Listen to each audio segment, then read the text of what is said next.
चलिए अब खबरों में आगे बढ़ते हुए हम बात करते हैं मध्य प्रदेश की, जहां केंद्रीय बजट 2024 पर मध्य प्रदेश के मुख्यमंत्री डॉक्टर मोहन यादव ने कहा कि विकसित भारत के आधार पर जो बजट प्रस्तुत किया गया है, मैं वित्त मंत्री निर्मला सीतारमण और को बधाई देना चाहता हूं, जिनके माध्यम से महंगाई दर पर कंट्रोल करने की जो भावना है वो में विकसित भारत का आधार पर जो बजट प्रस्तुत किया गया, मेरी अपनी ओर से बजट की बहुत बहुत बधाई।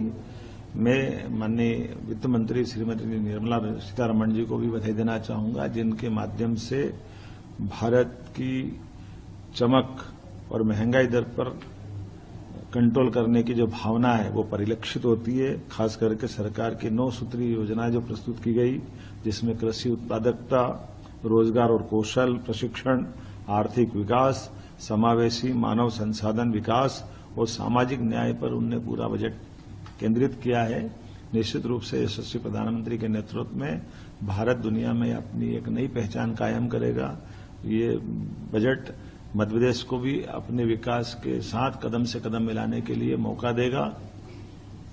विकसित भारत में ही विकसित मध्य प्रदेश की संभावना भी छिपी हुई है। इस नाते से मैं पूरे बजट की अपनी ओर से बधाई देता हूं, शुभकामना देता हूं।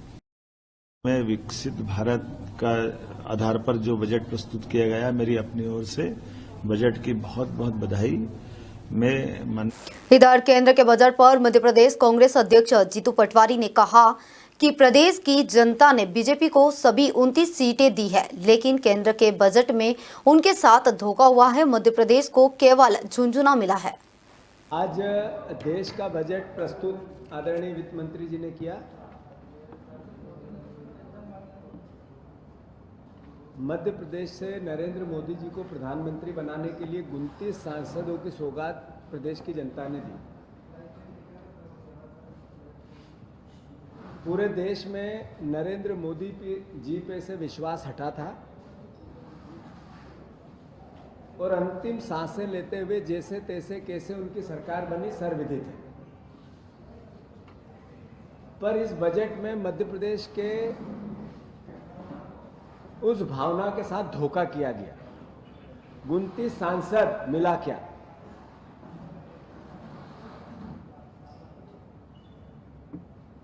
बहुत प्रोपोगेंडा किया गया था निर्भया फंड का। राजधानी है मध्य प्रदेश महिलाओं के अत्याचार की। किसानों की आय को लेकर, किसानों की इनकम को लेकर बड़ी बड़ी बातें कही गई थी। 2700 और 3100 के धान और गेहूं के दाम की गारंटी थी, मोदी गारंटी। मध्य प्रदेश को झुंझुना मिला। 100 स्मार्ट सिटी बनाने का बड़ी बड़ी बातें थी, अब 100 औद्योगिक सिटी बनाएंगे।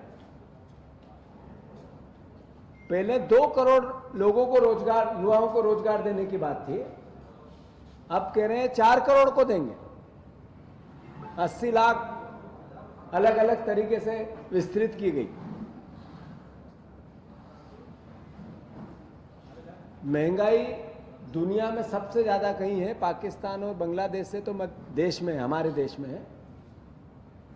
बेरोजगारी दुनिया के सब देशों में सबसे ज्यादा कहीं है तो भारतवर्ष में है। जिस तरीके से बजट का प्रस्तुतिकरण हुआ, मैसेज है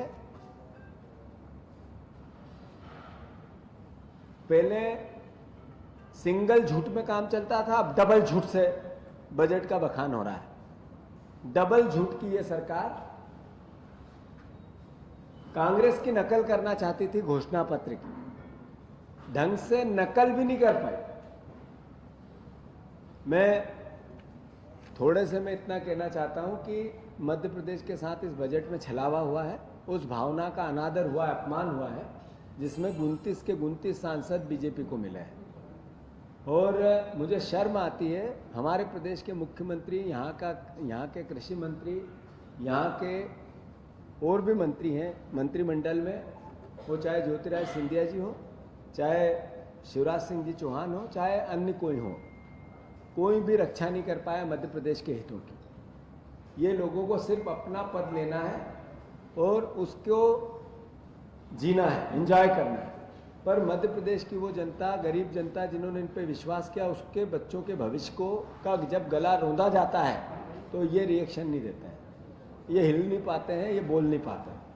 तो मैं समझता हूँ कांग्रेस पार्टी का सीधा भावना है कि मध्य प्रदेश के साथ इस बजट में धोखा हुआ है। आज देश का बजट प्रस्तुत आदरणीय वित्त मंत्री जी ने किया। मध्य प्रदेश से नरेंद्र मोदी जी को प्रधानमंत्री बना